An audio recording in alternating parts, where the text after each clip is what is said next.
किसान साथियों, आज की वीडियो में हम गेहूं की देखभाल आपको बताने वाले हैं। जब हमारी गेहूं की फसल 20 दिन की हो जाती है तो गेहूं की बुआई के 20 दिन से लेके और 50 दिन तक हमें क्या करना होता है। ये जो 20 से 50 दिन का समय होता है, इस समय क्या क्या होता है। इस समय आपके पौधे में कल्ले का फुटाव होता है, जड़ों का विकास होता है, अधिक कल्ले आते हैं, या फिर आपकी फसल में कमजोरी आती है, पीलापन आता है, अच्छी बढ़वाड़ नहीं होती है। तो मतलब 20 से 50 दिन का एक ऐसा समय होता है।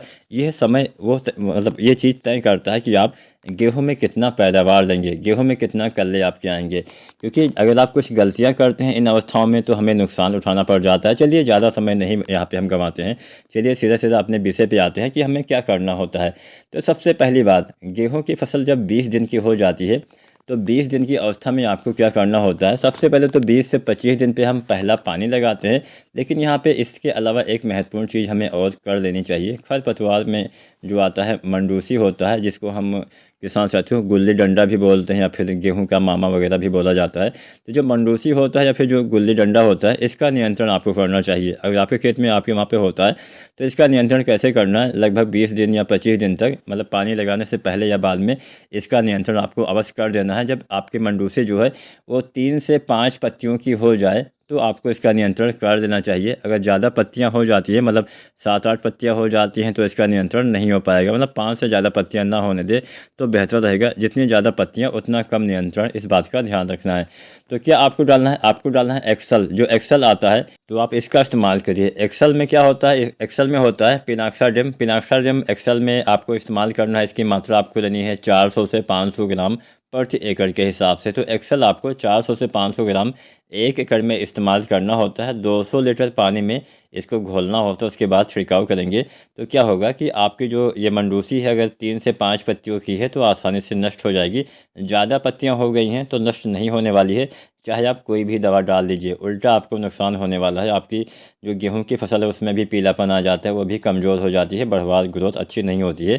तो यहाँ पे कोशिश करिए जितना छोटी मंडूसी रहे उतना ही आप, मतलब ये जो दवा है इसका असर अच्छे से होगा। आपको कैसे इस्तेमाल करना है, कट नोजल से इसका इस्तेमाल करना है या फिर फ्लैट फैन से ही इसका इस्तेमाल करना है, इस बात का किसान साथियों आपको ध्यान रखना है। तो यहाँ पे पहला तरीका तो हमने जान लिया कि हमें क्या करना है, मंडूसी का नियंत्रण करना है। यह काफ़ी एक घातक हमारा खरपतवार होता है, जो कई बार ज़्यादा होने से हमारे उत्पादन पे बहुत फ़र्क पड़ता है। उत्पादन हमें बहुत ही कम देखने को मिलता है।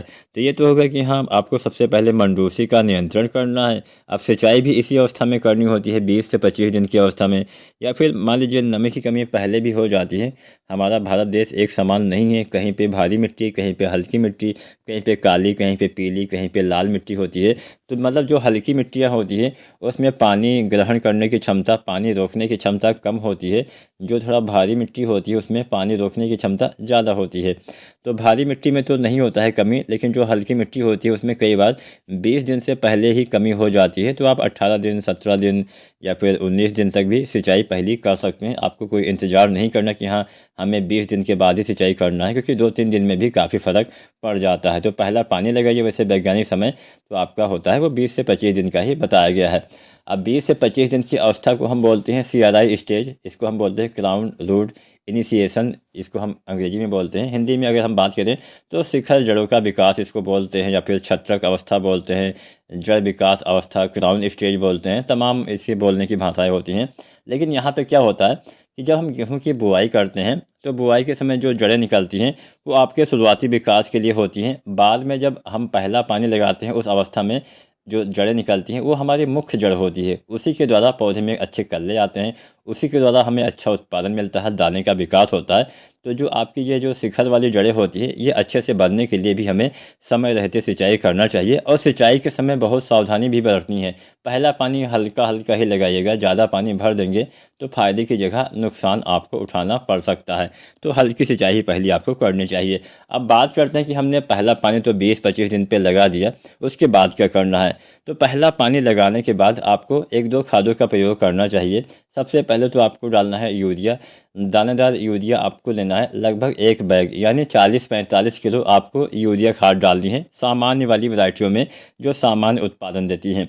जो वैरायटियाँ अधिक उत्पादन देती हैं, जो हमारी अगेती वाली कुछ वैरायटियाँ होती हैं, जैसे आपकी DBW वाली कोई किस्म है, DBW 303, 187 या DBW 222, DBW 370, 371 या 372, तो ये जो वैरायटियाँ जो ज़्यादा पैदावार देती है उनमें खाद की मात्रा भी आपको ज़्यादा देनी पड़ेगी।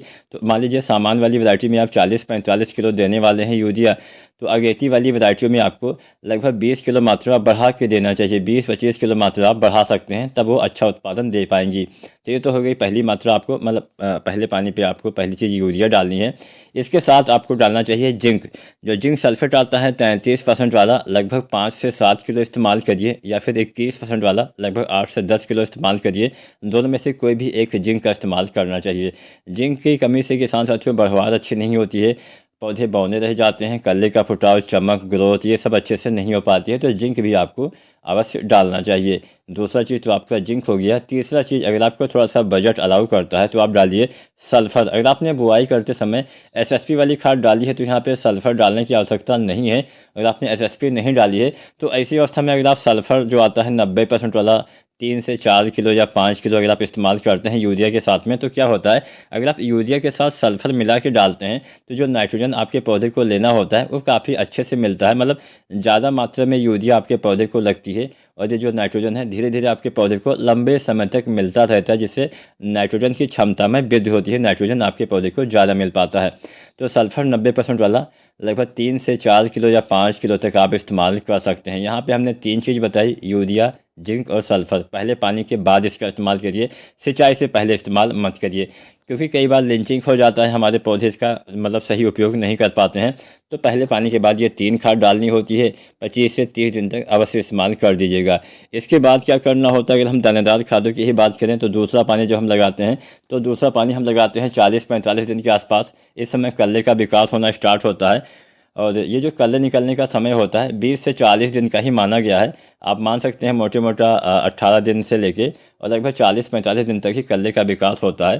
तो ये जो कल्ले की बढ़वार वाला समय होता है, विकास वाला समय होता है 40-45 दिन पे। इस समय दूसरा पानी लगाइए, और दूसरा पानी लगाने के बाद फिर से आप यूरिया डालिए, वही 1 बैग, यानी 40-45 किलो। सामान्य अवस्था वाली वैरायटियों में, मतलब सामान्य उत्पादन देने वाली किस्मों में, और ज़्यादा पैदावार देता है कोई वैरायटी, तो उसमें आप 15-20 किलो इस बार भी बढ़ा के यूरिया डालिएगा। तो ये तो दूसरे पानी पे आपको केवल यूरिया ही डालना है। अब यहाँ पे अगर आप कुछ NPK वगैरह डालना चाहते हैं तो आप पहले पानी के बाद 30-35 दिन पे NPK 19-19-19 डाल सकते हैं। अगर फसल कमज़ोर है तो ही डालिए। अगर फसल अच्छी दिख रही है, अच्छी ग्रोथ है, कोई कमी आपको नज़र नहीं आ रही है, तो यहाँ पे NPK जो आता है 19-19-19, इसको डालने की आवश्यकता नहीं है। कई बार क्या होता है कि पौधे में थोड़ा सा कमजोरी आ जाती है, अच्छे से बढ़वार ग्रोथ नहीं हो पाती है, तो अच्छे कल्ले पाने के लिए हम NPK 19-19-19 डाल देते हैं। लगभग 30 दिन या 35 दिन तक इसका इस्तेमाल करना होता है। 1 किलो से लेकर 1.5 किलो आपको NPK खाद का छिड़काव से प्रयोग करना चाहिए, तो अच्छा लाभ मिलता है, अच्छी से ग्रोथ होना फिर से स्टार्ट हो जाती है। तो बस ज़्यादा कुछ नहीं करना है, समय रहते सिंचाई करिए, पहला पानी हल्का लगाइए, यूरिया, जिंक और सल्फर पहले पानी पे डालिए, और दूसरे पानी पे भी आपको यूरिया डालना होता है। अगेती वैरायटी में थोड़ा ज़्यादा यूरिया डालना होता है, इस बात का ध्यान रखेंगे तो आप भी गेहूं में अच्छी खासी पैदावार ले पाएंगे। समय रहते सब कुछ करेंगे तभी लाभ मिलेगा। वीडियो और जानकारी पसंद आई हो तो लाइक शेयर करें, कोई सवाल हो तो कमेंट करें और चैनल को सब्सक्राइब करें।